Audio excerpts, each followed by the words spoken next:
베트남에서 외국 기업들이 떠나기 시작하면서 베트남이 철저히 무너지고 있습니다. 삼성전자가 먹여 살려주었고 박항서와 한류에 열광을 하며 한때 한국의 좋은 파트너가 될지도 몰랐던 베트남이었지만 베트남의 본성은 우리가 좋게 보던 그런 모습이 아니었죠. 정말 지독할 정도로 부패하고 현지의 기업인들을 괴롭히던 베트남의 행태에 학을 땐 한국이 베트남을 손절하면서 다른 외국의 글로벌 기업들도 베트남에 진저리를 치며 손절을 시작했고 이제는 역으로 베트남이 글로벌 기업들에게 처참히 짓밟히고 있다고 하는데요. 최근 공개된 하노이의 사진을 보면 베트남인들이 먹을 게 없어 쌀을 배급받고 있는 장면을 볼 수 있습니다.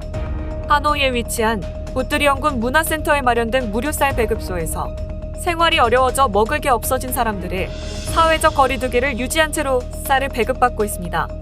글로벌 기업들이 베트남을 손절하기 시작하면서 벌써부터 실물 경제가 무너지는 모습이 눈에 보이기 시작하고 있는 것인데요. 이번 시간에는 한국 기업들이 베트남을 손절하기 시작하자 글로벌 기업들도 베트남을 손절하기 시작하면서 베트남이 처절하게 무너지고 있는 현재 상황과 그 내막에 대해 자세히 알아보겠습니다.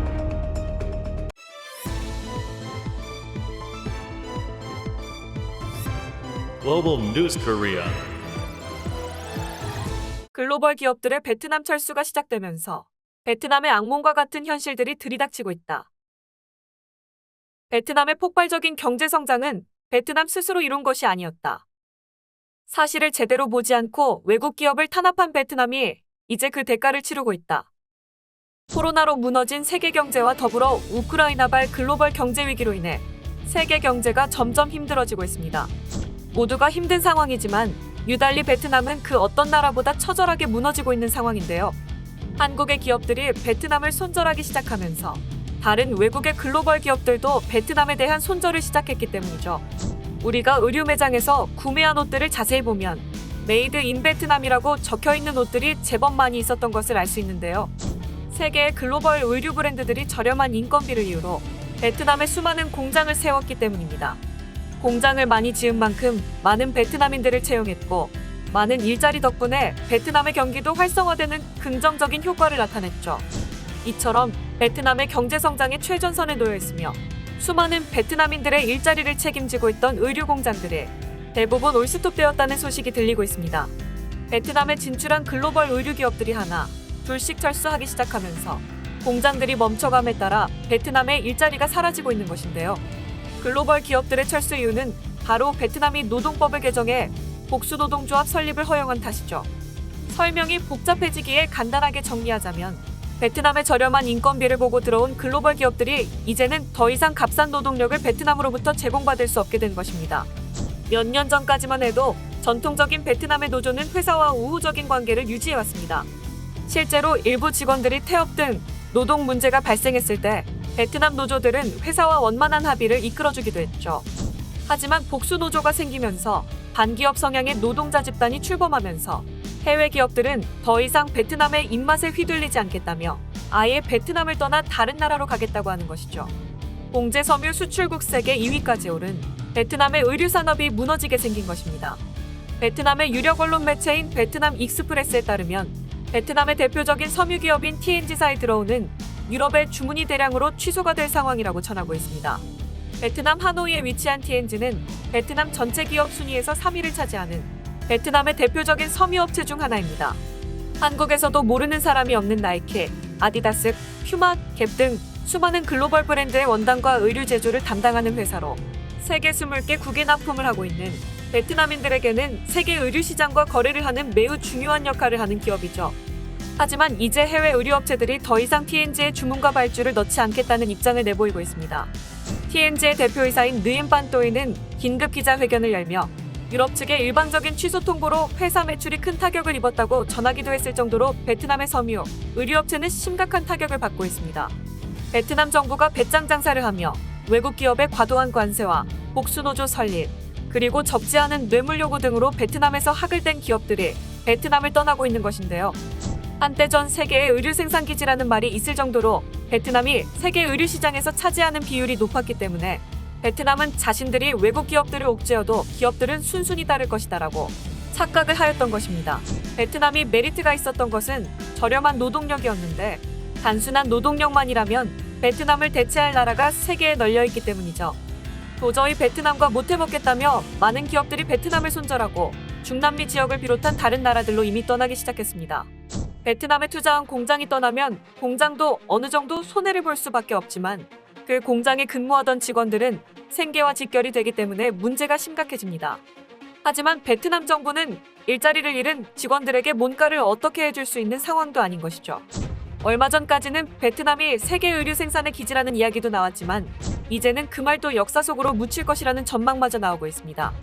더더욱 심각한 것은 의류업계가 베트남에서 차지하고 있는 비중이죠.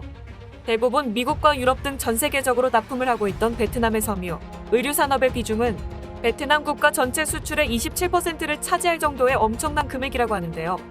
글로벌 기업들이 더 이상 베트남에서 안 만들고 안 사겠다고 선언하기 시작하면서 베트남의 섬유, 의류업계가 급격히 몰락하며 실업자들이 대거 쏟아지고 있고 지역 경제는 벌써부터 폭망조짐을 보이고 있습니다. 섬유, 의류업계 전체와 비슷한 비중으로 베트남 전체 경제에 큰 영향력을 주고 있는 기업이 삼성입니다.